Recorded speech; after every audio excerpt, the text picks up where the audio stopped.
கிறிஸ்துவுக்குள் அன்பான தேவ பிள்ளைகளே, இயேசு கிறிஸ்துவின் நாமத்தினாலே நான் உங்களை வாழ்த்துகின்றேன்.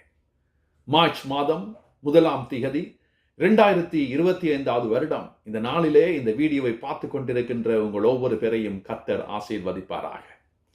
ஏசாயா 41:13 வசனம் இந்த வண்ணமாய் கூறுகிறது, உன் தேவனாய் இருக்கிற கர்த்தராகிய நான் உன் வலது கையை பிடித்து பயப்படாதே, நான் உனக்கு துணை நிற்கிறேன் என்று சொல்லுகிறேன்.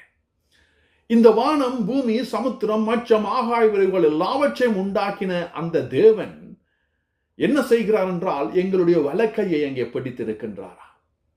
நாம் எல்லோரும் அங்கே பீச்சுக்கு போன ஒரு அனுபவம் நமக்கு அங்கே இருக்கும்.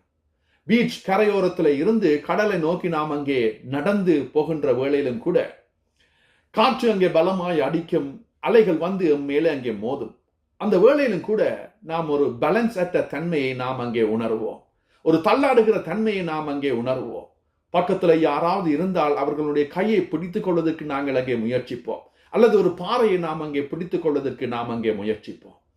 இந்த வாழ்க்கை என்ற பயணத்தில் பயணம் செய்து கொண்டிருக்கின்ற நாம் இந்த வாழ்க்கை பயணத்தில் பலவிதமான பிரச்சனைகளுக்கு நாம் அங்கே முகம் கொடுக்கின்றோம். பலவிதமான சூழ்நிலைகள் எமக்கு எதிராக அங்கே வருகின்ற வேளையிலும் கூட நம்முடைய வாழ்க்கையில ஒரு தள்ளாடுகின்ற நிலைமை அங்கே ஏற்படுகின்றது. ஒரு பேலன்ஸற்ற நிலைமை அங்கே ஏற்படுகின்றது. நாம் ஒரு தனிமையா நிற்கின்ற ஒரு உணர்வை நாம் அங்கே அடைகின்றோம். அந்த வேளையிலும் கூட நாங்கள் எண்ணி பார்க்க வேண்டிய காரியம்தான் இந்த வார்த்தை, ஏசாயா 41:13 வசனம். கர்த்தர் எம்முடைய வலக்கையை அங்கே பிடித்திருக்கின்றார்.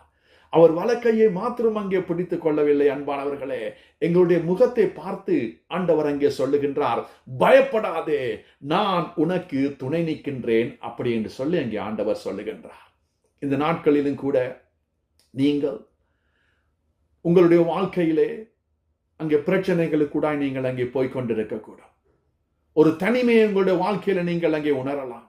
ஒரு வியாதி கூட நீங்கள் அங்கே போய்கொண்டிருக்கலாம். வேலை ஸ்தலத்தில் உங்களுக்கு அங்கே பிரச்சனைகள் அங்கே இருக்கலாம். சில வேளைகளில் யாராவது உங்களை நோக்கி ஏதாவது சொன்ன வார்த்தை நிமித்தமாய் அதற்கூட ஒரு வேதனை கூட நீங்கள் அங்கே போய்கொண்டிருக்கலாம். உங்களுடைய பிள்ளைகளை குறித்தான துக்கங்கள் உங்களுடைய மனதிலே அங்கே இருக்கலாம். எதுவாக இருந்தாலும் நீங்க இந்த வேளையிலும் கூட நினைத்து கொள்ள வேண்டிய ஒரு காரியம், நான் அங்கே தனிமையாக இல்லை. என்னுடைய இந்த வல கையை கர்த்தர் அங்கே பிடித்திருக்கிறார். எங்களுடைய முகத்தை பார்த்து ஆண்டவர் அங்கே சொல்லுகிறார், பயப்படாதே, நான் உனக்கு துணை நிற்கிறேன். அன்பானவர்களே, கர்த்தர் உங்களை ஆசீர்வதிப்பாராக. அவர் உங்களோடு கூட இருந்து உங்களை நடத்துவாராக. கர்த்தரு கூட திடமாயிருங்கள், பலமாயிருங்கள். அவர் தாமே உங்களை ஆசீர்வதிக்கிறார்.